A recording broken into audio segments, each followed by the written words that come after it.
Hello বন্ধুরা, আজকে আমরা একটি কামিজ সেলাই করা দেখব। প্রথমে আমি হাতা তৈরি করে নিচ্ছি।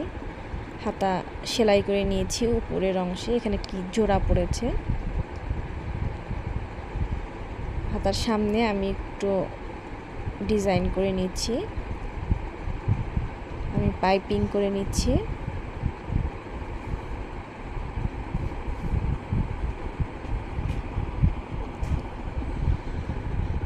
পাইপিং করা শেষ, এবার ভাঁজের অংশটা সেলাই করে নিচ্ছি।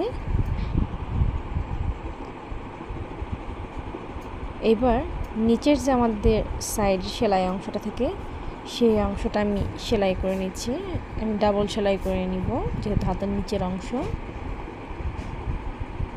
এরপর হাতার নিচে যে ভাঁজটা থাকে সেই ভাঁজটা করে নিচ্ছি। ভাঁজ করা শেষে আমি এখানে একটা লেস লাগাবো নিচের অংশে, তাই আরেকটা সেলাই না দিয়ে সরাসরি লেসটা লাগিয়ে নিব। এভাবে আপনারা লেসটা লাগিয়ে নেবেন। লেসটা লাগালে কিন্তু হাতার সৌন্দর্যটাই অন্য রকমের দেখায়। দেখুন হাতাটা কত সুন্দর দেখাচ্ছে। এবার গলার অংশে আমি একটু ডিজাইন করব, তো গলাটা অ্যাডজাস্ট করে নিচ্ছি। উপর থেকে নিচ অবধি আমি একটা সেলাই করে নিচ্ছি। এটা জামার উল্টো দিকে করে নিচ্ছি। তারপরে আরেকটা চাপ সেলাই করে নিচ্ছি উপর দিকে থেকে। চাপ সেলাই শেষে সামনের দিকে ঘুরিয়ে আমি আরেকটা চাপ সেলাই করে নেব।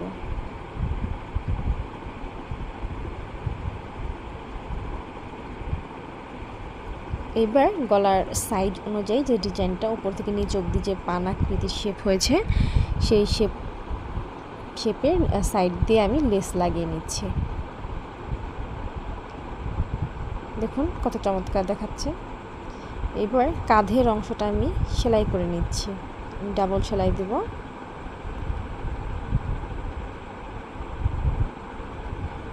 এবার আপনাদের সাইজ অনুযায়ী সাইডের সেলাইটা করে নেবেন।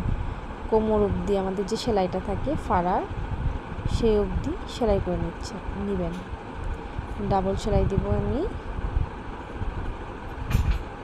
এরপর একদম কোমর থেকে নিচ অবধি একটা ভাঁজ করার জন্য সেলাই নিব।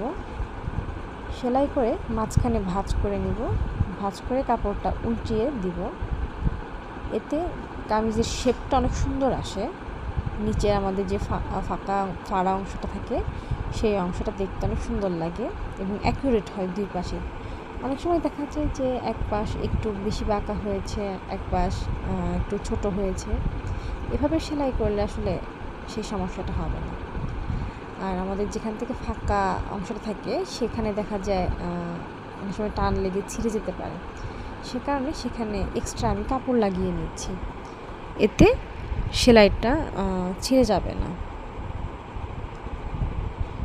এবার আমি যে সেলাইটা করেছিলাম সেই সুতাটা বের করে নিচ্ছি। মাঝ বরাবর যে সুতাটা ছিল, আপনারা যে সেলাই সাইজটা সেই সাইজটা বড় করে নেবেন, 10-এর বেশি নেবেন, 11 বা 12 নেবেন।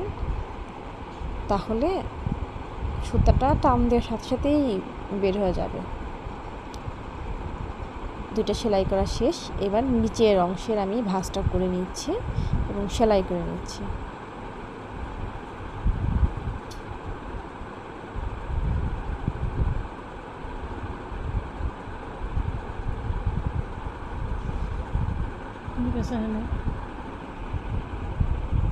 সেলাই করা শেষ আমার কামিজটা।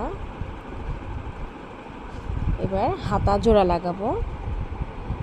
হাতার মাঝ বরাবর এবং কাঁধের মাঝ বরাবর অ্যাডজাস্ট করে পিন দিয়ে আমি সিকিউর করে নিচ্ছি। তারপর রাউন্ড করে এইভাবে সেলাই করে নেব।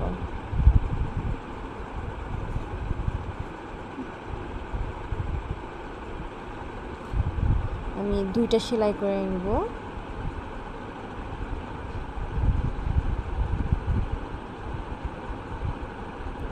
একইভাবে আরেকটা হাতা তৈরি করে নেব, তাহলেই তৈরি হয়ে যাবে সুন্দর চমৎকার একটি কামিজ, দেখুন কতটা সুন্দর দেখা যাচ্ছে।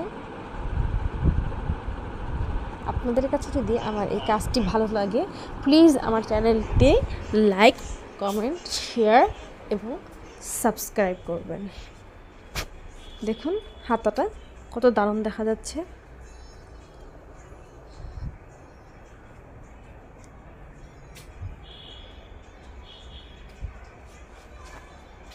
জামাটার ভালো লেগে